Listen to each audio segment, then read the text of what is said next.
Hello बच्चों, स्वागत है आप सभी का एसएपी किड्स पर। और आज की इस वीडियो में हम क्लास थर्ड की यानी कक्षा 3 की जो आपकी हिंदी की बुक है रिमझिम, उसका पाठ 4 पढ़ेंगे। यहाँ पाठ 4 आपको लिखा हुआ दिखाई दे रहा होगा, ये फुल लिखा हुआ है यानी ये पाठ 4 है। यहाँ लिखा है बहादुर बित्तो। ठीक है, पाठ 4 में कहानी है, तो ये कहानी का टाइटल है बहादुर बित्तो।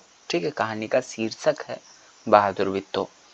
ये एक पंजाबी लोक कथा है। ठीक है, तो इसको हम लोग पढ़ेंगे। ठीक है, उसके बाद इसके जो प्रश्न होंगे उनके उत्तर भी हम लोग करेंगे। आइए पढ़ते हैं इसको। एक किसान था, उसकी बीवी का नाम था बित्तो। एक दिन किसान ने बित्तो से कहा, सुबह जब मैं खेत में हल चला रहा था तो एक शेर ने आकर कहा, किसान किसान अपना बैल मुझे दे दे वरना मैं तुझे खा जाऊंगा। बित्तो ने उससे पूछा, तूने क्या जवाब दिया? ठीक है, आगे देखते हैं।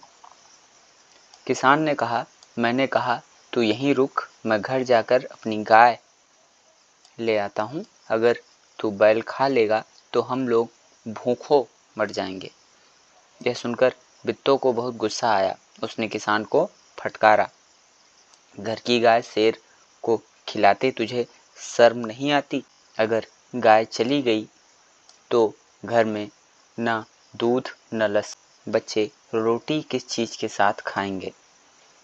बित्तो को एक तरकीब सूझी।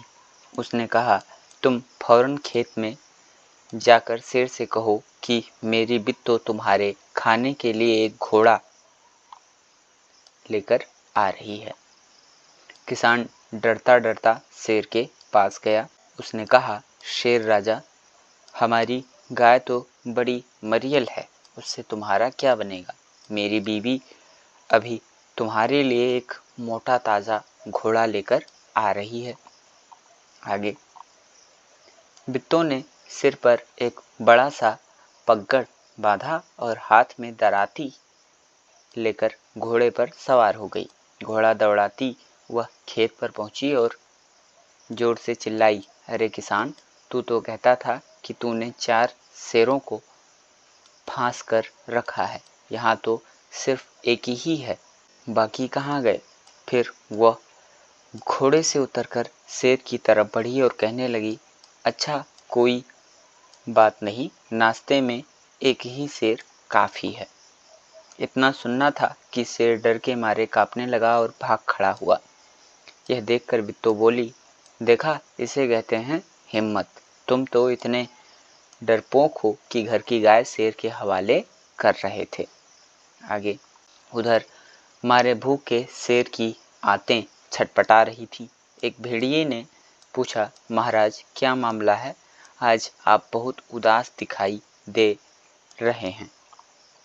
शेर ने कहा, कुछ ना पूछो, आज मुश्किल से जान बची है। आज एक ऐसी राक्षसी से पाला पड़ गया जो रोज सुबह 4 शेरों का नाश्ता करती है। यह सुनकर भेड़िया बहुत हंसा।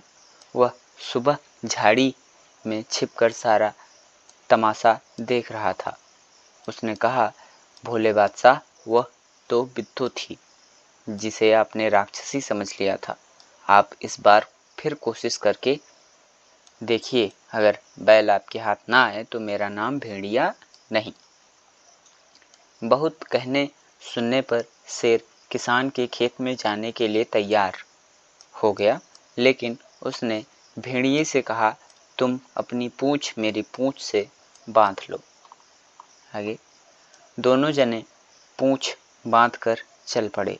उन्हें देखते ही किसान के होश हवास गुम हो गए। वह डर से थरथर कांपने लगा, लेकिन बित्तो बिल्कुल नहीं घबराई। भेड़िए के पास जाकर उसने कहा, क्यों रे भेड़िए, तू तो अभी वादा करके गया था कि तू अपनी पूंछ से 4 शेर बांध कर लाएगा, लेकिन तू तो सिर्फ एक ही शेर लाया है, वह भी मरियल सा। भला इसे खाकर मेरी भूख मिट सकती है? खैर इस वक्त यही सही। इतना कहकर बित्तो आगे बढ़ी। शेर के होश हवास उड़ गए। उसने समझा कि भेड़िए ने उसके साथ धोखा किया है। वह फौरन वहाँ से भागा। भेड़िया बहुत चीखा चिल्लाया, लेकिन शेर ने एक न सुनी, तेजी से भागता चला गया। किसान और बिट्टो आराम से रहने लगे। उन्हें मालूम था कि अब शेर उनके खेत की तरफ फिर कभी नहीं आएगा। ठीक है, तो ये तो थी कहानी। अब आइए हम लोग इसके जो प्रश्न हैं उसके उत्तर कर लेते हैं। यहाँ लिखा है कहानी में ढूंढो, शेर किसान से क्या लेने गया था। शेर किसान से आहार लेने गया था। पहले शेर ने किसान से बैल मांगा था। ठीक है, शेर ने बिट्टो को राक्षसी क्यों समझ लिया। शेर ने बिट्टो को राक्षसी इसलिए समझ लिया क्योंकि जब उसने कहा कि मैं रोज सुबह नाश्ते में 4 शेरों को खाती हूँ, तो उसने जो है समझा कि ये कोई राक्षसी है। ठीक है, बैल की जान कैसे बच गई। बैल की जान बिट्टो की होशियारी से बच गई। ठीक है, आगे तुम्हारी जवानी।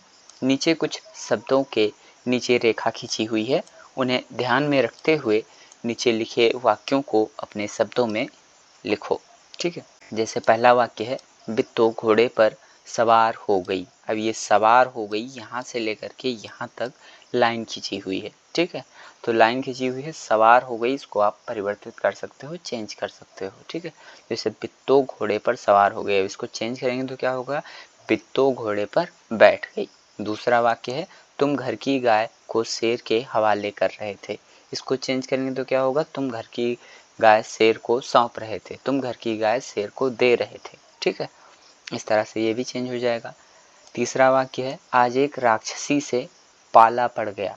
ठीक है, पाला पड़ गया को चेंज करना है तो क्या कहेंगे, आज एक राक्षसी से मुलाकात हो गई।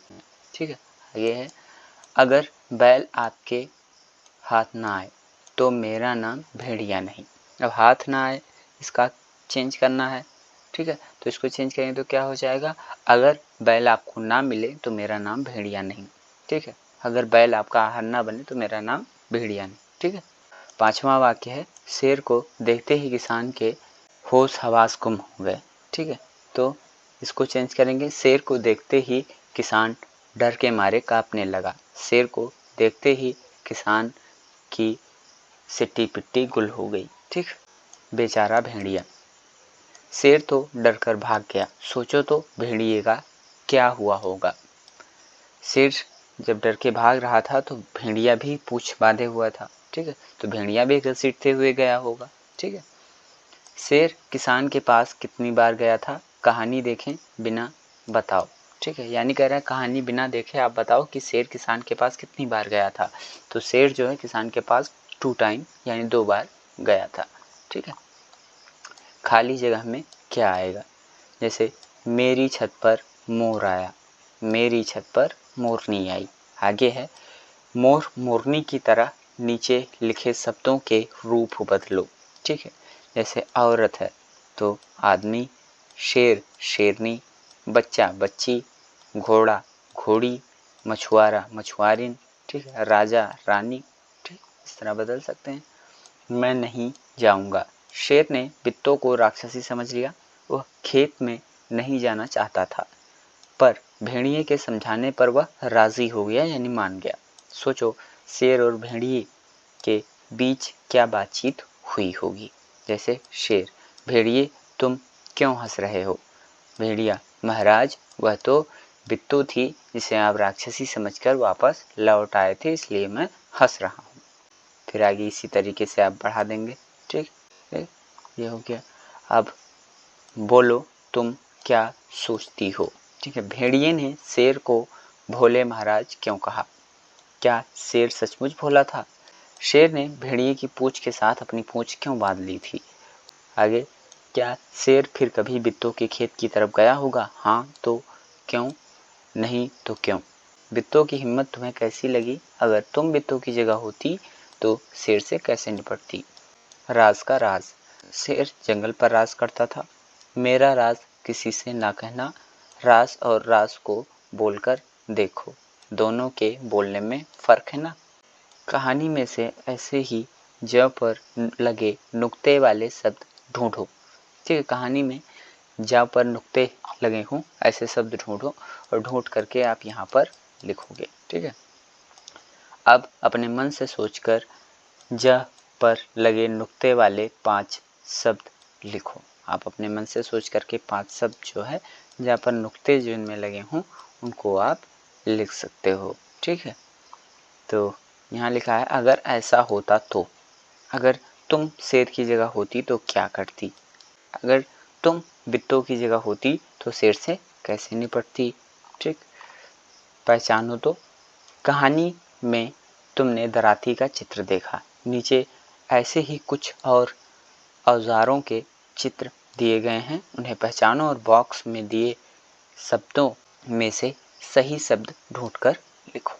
ठीक है, जैसे अब ये क्या है भाई, तो ये तो है हथौड़ी, यहाँ लिखेंगे हथौड़ी। ठीक, ये क्या है, ये है पेचकस, यहाँ पेचकस लिखेंगे। ठीक है, ये क्या है, तो ये है खुरपी, यहाँ खुरपी लिखेंगे। ये क्या है भाई, ये है करनी। ठीक है, तो यहाँ करनी लिखेंगे यहाँ। ठीक, और ये लास्ट वाला क्या है, तो ये लास्ट वाली जो है ये है आरी। ठीक, तो यहाँ हम आरी लिख देंगे। ठीक है, वरना शेर ने किसान से कहा अपना बैल मुझे दे दो वरना मैं तुझे खा जाऊंगा। वरना शब्द का इस्तेमाल करते हुए तुम भी 3 वाक्य बनाओ। ठीक है, तुम मेरी किताब मुझे दे दो वरना अच्छा नहीं होगा। ठीक है, हम किसी से कम नहीं। कई जगहों पर गांव में औरतें खेतों में भी काम करती हैं। तुम्हारे आसपास की औरतें और लड़कियां क्या क्या काम करती हैं आप बताएंगे। शेर और घोड़ा, शेर और घोड़े में कई अंतर होते हैं, ध्यान से सोचकर नीचे लिखो। जैसे शेर और घोड़े में क्या क्या अंतर होते हैं वो आप लिखोगे। कौन क्या है, नीचे दिए गए शब्दों को सही तालिका में लिखो। ठीक है, इस तरह से आप लिख लेंगे।